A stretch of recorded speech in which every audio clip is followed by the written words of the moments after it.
आप सभी की क्लास सोनाली क्लासेस में आप सभी को नमस्ते, welcome and good morning. Question number पहला, मॉर्गन स्टैनली के अनुसार भारत कब तक विश्व की तीसरी सबसे बड़ी अर्थव्यवस्था बन जाएगा? भारत विश्व की तीसरी सबसे बड़ी अर्थव्यवस्था वर्ष 2028 तक बन जाएगा। ऑप्शन नंबर सी।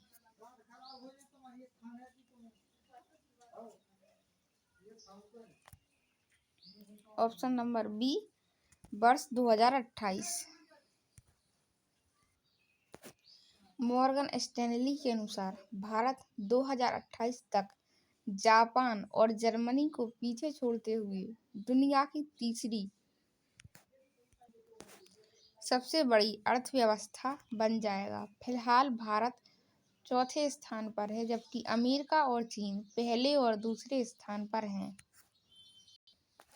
क्वेश्चन नंबर दूसरा, भारतीय वायुसेना को हाल ही में किस देश से आधुनिक AH-64E अपाचे लड़ाकू हेलीकॉप्टर प्राप्त हुआ है? तो AH-64E है अपाचे लड़ाकू हेलीकॉप्टर अमेरिका से प्राप्त हुआ है। Option number C, America.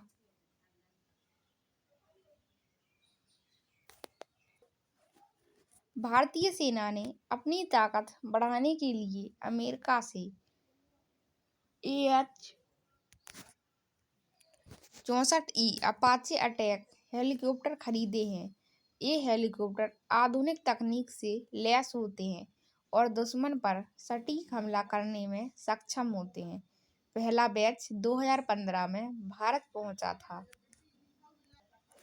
Question number तीसरा, हाल ही में भारतीय तटरक्षक बल के लिए समुद्र प्रचेत नामक अंतिम स्वदेशी प्रदूषण नियंत्रण जहाज का जलवतरण किस राज्य में किया गया?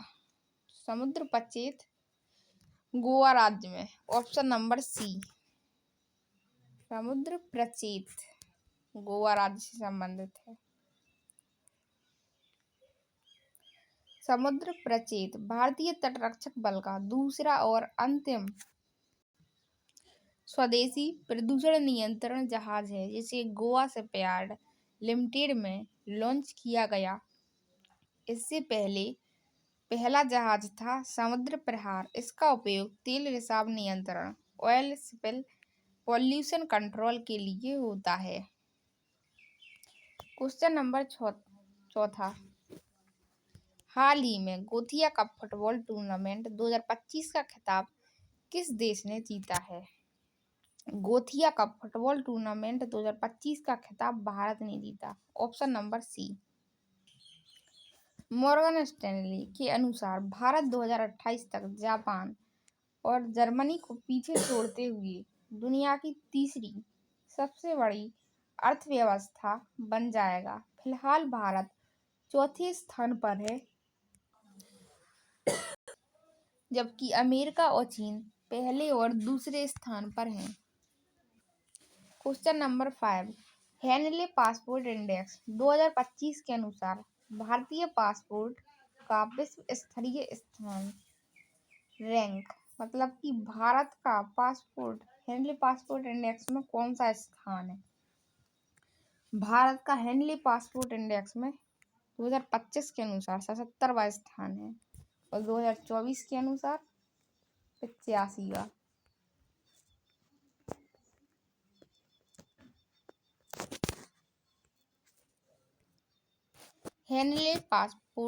हेनले पार्टनर्स द्वारा जुलाई 2025 में जारी ताज़ा रैंकिंग के अनुसार भारत ने पिछले वर्ष के मुकाबले 8 पायदान की छलांग लगाकर 77वां स्थान प्राप्त किया है। अब भारतीय नागरिक बिना वीजा या बिना वीजा ऑन अराइवल सुविधाओं के साथ 59 देशों में यात्रा कर सकते हैं। यह सुधार भारत के बढ़ते राजनयिक प्रयासों और वीजा संधियों का परिणाम है। क्वेश्चन नंबर 6, भारत का पहला खनन पर्यटन प्रोजेक्ट किस राज्य में शुरू किया जा रहा है? भारत का पहला खनन पर्यटन प्रोजेक्ट झारखंड राज्य में शुरू किया जा रहा है। हाल ही में झारखंड सरकार ने देश की पहली माइनिंग टूरिज्म स्कीम शुरू करने की घोषणा की है। इसके तहत खदानों को पर्यटन स्थल के रूप में विकसित किया जाएगा ताकि खनन प्रक्रिया को लोग नजदीक से देख सकें और राज्य के पर्यटन को भी बढ़ावा मिल सके। क्वेश्चन नंबर 7, हाल ही में ग्रीन गोल्ड नीम फार्मेसी नामक पुस्तक किसने लिखी है? तो ग्रीन गोल्ड नीम फार्मेसी नामक पुस्तक विश्वरूप राय चौधरी ने लिखी है। Green gold the Neem pharmacy पुस्तक विश्वरूप रॉय चौधरी द्वारा लिखी गई है। यह पुस्तक नीम के औषधीय उपयोगों और पारंपरिक चिकित्सा में इसके महत्व को दर्शाती है। क्वेश्चन नंबर 8, 21 जुलाई 2025 को वरिष्ठ मार्क्सवादी नेता BS अच्युतानंदन का निधन। वह किस राज्य के मुख्यमंत्री रह चुके थे? तो अच्युतानंदन का निधन हो गया। वह मार्क्सवादी नेता BS अच्युतानंदन वह केरल राज्य के मुख्यमंत्री रह चुके हैं। Option number C. B Achuthanandan भारतीय कम्युनिस्ट पार्टी मार्क्सवादी के वरिष्ठ नेता थे। वह केरल राज्य के मुख्यमंत्री रह चुके थे और किसानों तथा गरीबों के हक के लिए हमेशा आवाज उठाते रहे। क्वेश्चन नंबर 9, राष्ट्रीय सिकल सेल एनीमिया उन्मूलन मिशन नेस्कैम का शुभारंभ किस तिथि को किया गया था? राष्ट्रीय सिकल सेल एनीमिया उन्मूलन मिशन का प्रारंभ या शुभारंभ 1 जुलाई 2023 को किया गया था। प्रधानमंत्री नरेंद्र मोदी ने 1 जुलाई 2023 को मध्य प्रदेश के शहडोल से राष्ट्रीय सिकल सेवा मिशन उन्मूलन मिशन की शुरुआत की। मिशन का लक्ष्य 2047 तक देश से सिकल सेल एनीमिया को समाप्त करना और लगभग 7 करोड़ लोगों की जांच स्क्रीनिंग करना है, जिनमें बड़ी संख्या जनजातीय क्षेत्र के लोग शामिल हैं। क्वेश्चन नंबर 10, हाल ही में किस केंद्र शासित प्रदेश में वन टाइम रेगुलाइजेशन योजना 2025 शुरू की गई है? तो वन टाइम रेगुलाइजेशन योजना पांडुचेरी केंद्र शासित प्रदेश में शुरू की गई है। पांडुचेरी सरकार ने 2025 में one time regulation scheme launch की है, जिसका उद्देश्य अवैध या अनियमित निर्माणों को वैध बनाना और शहरी विकास को सुव्यवस्थित करना है। इस योजना के तहत लोगों को जुर्माना भरकर अपने निर्माण वैध कराने का अवसर मिलेगा। पिछले क्वेश्चन रिवीजन करते हैं। पहला क्वेश्चन, जापान ओपन 2025 के पुरुष एकल खिताब का विजेता कौन बना? तो जापान ओपन 2025 के पुरुष एकल खिताब का विजेता सीयूकी, ऑप्शन नंबर सी, सीयूकी बने। क्वेश्चन नंबर दूसरा, फिडे महिला विश्व कप के सेमीफाइनल में पहुंचने वाली पहली भारतीय महिला शतरंज खिलाड़ी कौन बनी? तो विश्व कप के सेमीफाइनल में पहुंचने वाली पहली भारतीय महिला शतरंज खिलाड़ी कोनेरू हम्पी, तो option number A, Koneru Humpy बनी। हाल ही में चर्चा में रहा बित्रा द्वीप किस केंद्र शासित प्रदेश में स्थित है? तो बित्रा द्वीप लक्षद्वीप केंद्र शासित प्रदेश में स्थित है।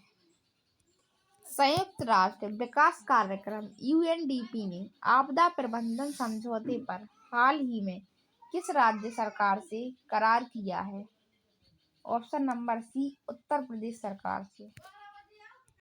Question number 5, LNTD energy green tech ने हाल ही में भारत का सबसे बड़ा ग्रीन हाइड्रोजन प्लांट किस राज्य में लगाने की घोषणा की है? ऑप्शन नंबर डी हरियाणा राज्य में। क्वेश्चन नंबर 6, देश का पहला हॉर्नबिल संरक्षण केंद्र किस राज्य में स्थापित किया जाएगा? देश का पहला हॉर्नबिल संरक्षण केंद्र तमिलनाडु राज्य में अन्नामलाई में किया जाएगा। क्वेश्चन नंबर 7, हाल ही में किस राज्य सरकार ने डेयरी सेक्टर को बढ़ावा देने के लिए दूध पर सब्सिडी देने की योजना लागू की है? डेयरी सेक्टर को बढ़ावा देने के लिए असम राज्य सरकार ने सब्सिडी देने की योजना लागू की है। क्वेश्चन नंबर 8, हाल ही में IMF की डिप्टी मैनेजिंग डायरेक्टर के पद से किस भारतीय मूल की अर्थशास्त्री ने इस्तीफा दिया? गीता गोपीनाथ ने IMF की डिप्टी मैनेजिंग डायरेक्टर के पद से इस्तीफा दे दिया। Option number B Geeta Gopinath. Question number 9, हाल ही में भारतीय नौसेना के लिए लॉन्च किए गए anti submarine warfare ASW shallow watercraft का नाम क्या है? भारतीय नौसेना के लिए लॉन्च किए गए anti submarine warfare shallow watercraft का नाम अजय है। Option number B.